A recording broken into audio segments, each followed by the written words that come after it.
Yeah, sure. Hi, I'm Barbara Juncosa. I'm a PhD community college faculty. I'm also a department chair for biomanufacturing and biotechnology at Maricosta College. That's in northern San Diego. And I am not a bioengineer. By training, I'm a microbiologist. That's what my PhD was in. I studied the bacteria that cause strep throat infection in humans.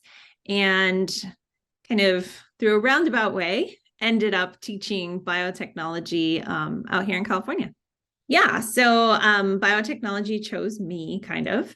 Uh, After grad school, I really wanted to teach. So I was in New York City for grad school, and then I moved to LA, where I was teaching at a community college there. And I was mostly teaching microbiology for students who wanted to become nurses.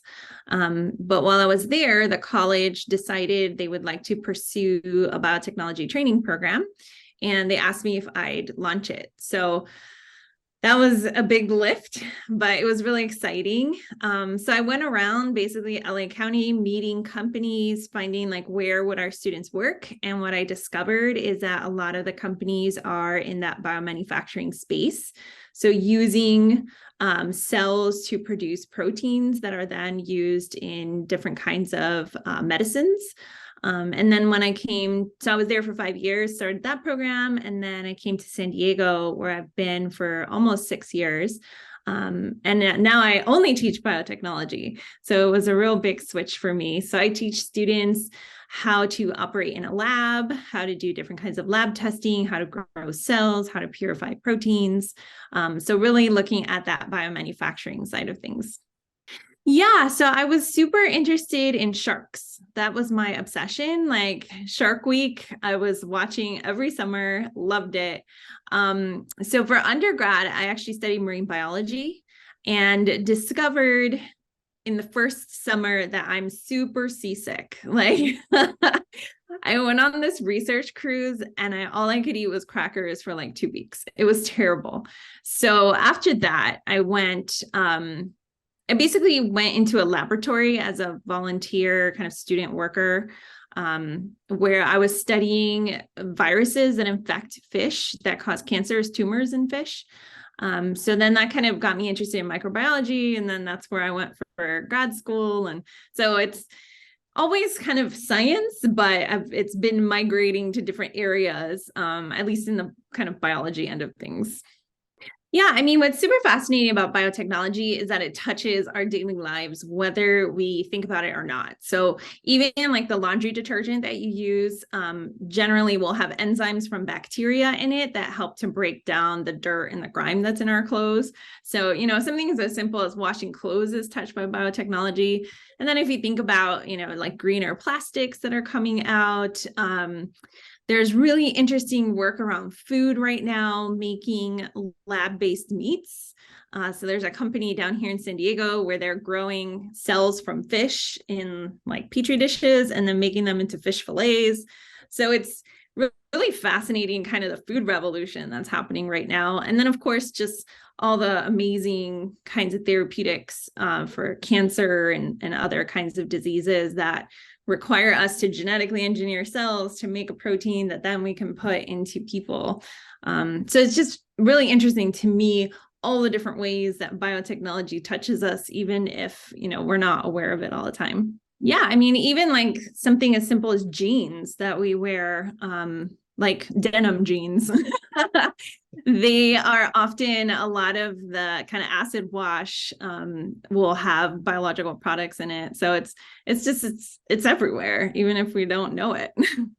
Yeah, I mean, there are lots of ethical questions around biotechnology and what we should be using it for, particularly around human medicine.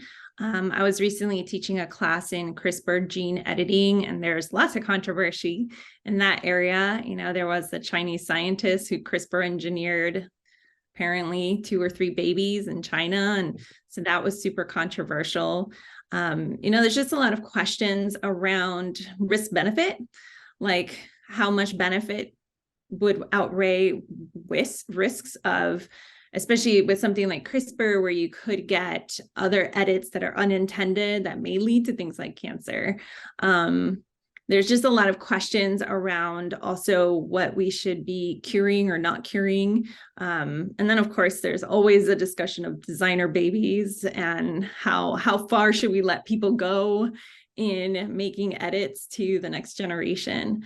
So it's just an area with a lot of promise, but there is also a lot to consider in terms of where we should draw the line of what's ethically acceptable or not.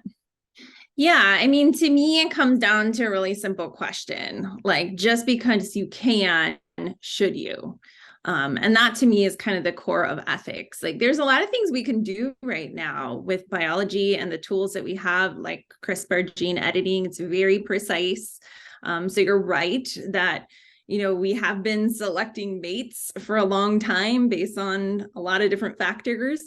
And that has an impact. But now we're talking about very quickly and very precisely editing DNA. Because you could say, I want blue-eyed babies and I can find myself a blue-eyed husband, but that does not guarantee blue-eyed babies, right? Because the genetics are just more complicated than that. But with CRISPR, I could literally do some precise genome editing, assuming we know all the genes involved. But so really the question comes down to, should we do something? Just because we can do it doesn't necessarily mean that we should do it. And, I think a big consideration is around equitable access. So yes, maybe these technologies are available and they're great, but are they accessible to all people, or is it only a select group of individuals in society that get to benefit from something?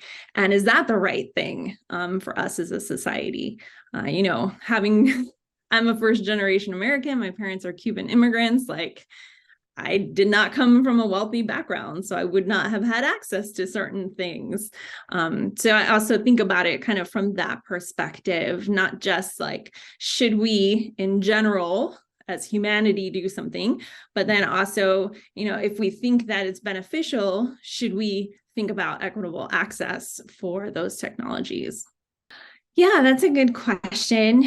I've always been very much in the healthcare space. In graduate school, I was studying human disease. In my biotechnology programs, most of the companies we work with in the area are healthcare-based companies. So I'm always thinking kind of along the lines of healthcare. So I think, in 20 years, so one of the most interesting technologies right now is CAR T cell therapy. And that's where we take immune cells from people who have cancer that's difficult to treat. In the laboratory, we program those immune cells to recognize the cancer cells, and then we transfer them back into the patient. And it's super successful. Like those programmed immune cells, they are like heat-seeking missiles. They find the tumor, they destroy it. It's really impressive, the results that they're getting. But here we come with the access, right? It's super expensive, hundreds of thousands of dollars for a patient. And that's because it is, like you take the cells from the person, reprogram them, and put them back. So it's really super personalized medicine.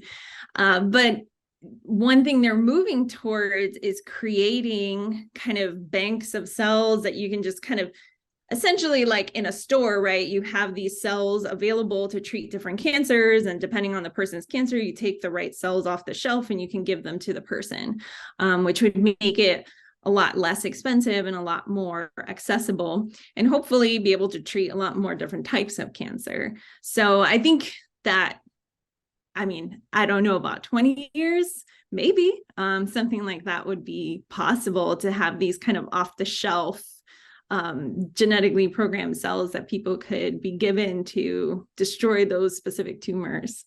And that's what brings these ethical questions to the forefront. It's literally the same kind of gene editing technology, just applied to different things. So you can't say like, we're going to ban this technology, period. We have to think more, we have to really dissect the different purposes and the different roles that the technology can play. Yeah, I would say, if this is an interesting field for you, I would highly encourage you to just keep going. There's so many different ways that this field so many different applications, right, for this field, so many different ways you can impact humanity. So if it's something of interest to you, just don't be dismayed by the math, because that's always the part that, people feel like I'm not good at math, which is not really a thing. Math just takes practice and you get better over time. I mean, even me, I'm a community college faculty. I teach this all the time. But if I'm away from the classroom for like 6 months and I come back, I'm rusty. Like I need to sometimes remind myself of things. So, I just always encourage students, like, follow your interests and don't be discouraged by what you might perceive as these huge barriers. There's lots of resources available. I mean, YouTube nowadays, you can find videos to help you understand all sorts of stuff. But then whatever college you go to or university, there's going to be lots of support services that you just have to seek out, and it's okay to ask for help. Yeah, I mean, what I would say is it's still hard to find role models sometimes, especially amongst faculty. And so, if I think back to my college days, I really have to think hard here, maybe like 1 or 2 faculty of color when I was going through the process. I'm not sure it's changed that much, which is a sad thing to say in some ways. I think, it depends on where you go to college or university. But what I would say is you have to find community. Like, there'll be other students around that are students of color. And I've always found that community can be super supportive as you're going through this journey. And, nowadays they're like I said, with YouTube, you can find role models of color, which is great. But sometimes in the classroom, it's not as evident. So the other thing I would say is that there's lots of programs to help students of color advance in STEM, of which I was a beneficiary when I was in college. There are, summer research opportunities. There are sometimes scholarships you can find. So again, it's kind of that, don't be afraid to ask for help. Like, go to financial aid offices and ask for information, talk to faculty. Even if they're not faculty of color, they may have, information about resources available. So I think the key thing is to not be intimidated, which is easier said than done. And just to go out there and, interact with other students, ask for help, share resources, because that's where I think you're going to get the support you need to kind of push forward, because it's not easy, especially if you're first gen to college and you don't have, people at home that can help you navigate this crazy process sometimes.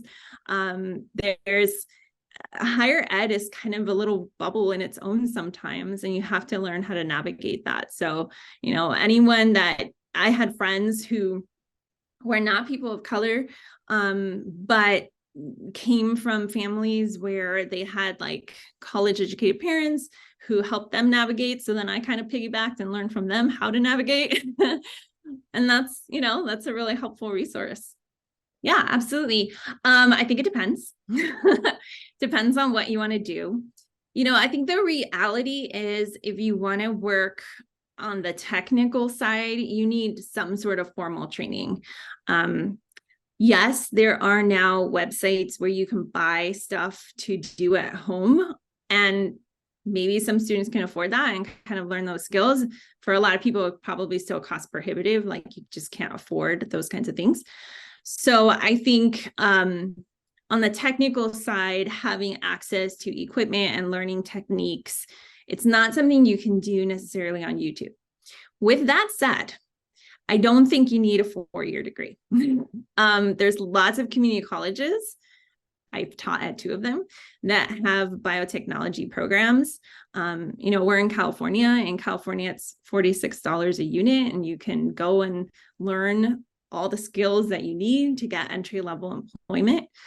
So, from my perspective, like, you need some education on the technical side. I don't think you need a 4-year degree. I think you could do a certificate, you could do an associate degree, you can get started, you can always come back. And then there are places, there are paths where some people might choose to do the 4-year degree. Some people might choose to go even beyond that. And that opens different kinds of opportunities, of course. But I think there's places for people along that whole pathway, from kind of community college all the way to graduate school. If you're not on the technical side, again, I think it depends on what your skills and interests are. What I'm always telling students is biotech's an amazing industry, and you don't have to be a scientist to be part of it. You could be in marketing, you could be in finance, you can be an accountant, you could be a lawyer, you could be, someone who works in human resources, you could be someone who purchases supplies for the company. Like, there's so many different support roles. So I think depending on what the role is, you may or may not need a college degree. I know a lot of companies like to see a college degree. But again, that's why I say like community college is a really great place to start. At this point in my life, I would probably study humanities because I've enjoyed sciences, but I feel like I've learned so much in that area. And now I would like to round out my education with something more on the humanities side. Maybe, I don't know, psychology or philosophy or something. But I really enjoyed college and I enjoyed everything I learned. So I'm just one of those people that if I could go to college forever, I totally would. And I just study different things. I mean, it's had a huge impact in medicine, and I don't think that's going to go away. But if I was thinking kind of like a new emerging area, would probably be around plastic substitutes. So many of our plastics are made from petroleum products, fossil fuels, which of course have all contributed to climate change. And we just have a lot of plastics that just will never biodegrade, and they're just in these huge heaps on land, and also like these plastic islands in the oceans. So I feel like there's been a lot of work recently, and it continues around looking at bio-based plastics, or even using things like fungus to grow. You grow fungus into these like blocks that you can use for cushion for shipping. So I think that that's a space where biotech can really disrupt in a positive way that we haven't yet seen very much of.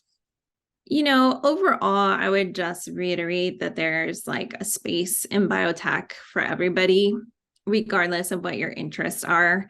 Even if you're an artist, you could create the renderings of like cells and what they look like. And I just think there's so many opportunities for people to get involved in biotech and bioengineering, even if it's not on the science side. And it has such an incredible potential to impact our lives in so many different ways. And I just hope that, the students who listen to this are encouraged to keep going, and keep pushing forward and just exploring, and not get too intimidated by kind of the ivory tower of academia. And just remember that we all start in the same place, which is what I always tell my students when I'm teaching them lab techniques. I say, I'm going to do something, I'm going to show you something, and it's going to look really easy. And when you do it, it's not going to feel so easy. And that's okay. I've just done this literally thousands of times. And if you do it thousands of times, it's going to be super easy. So, I think sometimes we look at our professors and we just think they were magically born that way. Like they just knew all of this, or they could do all these things, but we all really start from the beginning always. So, don't get discouraged, and just keep trying.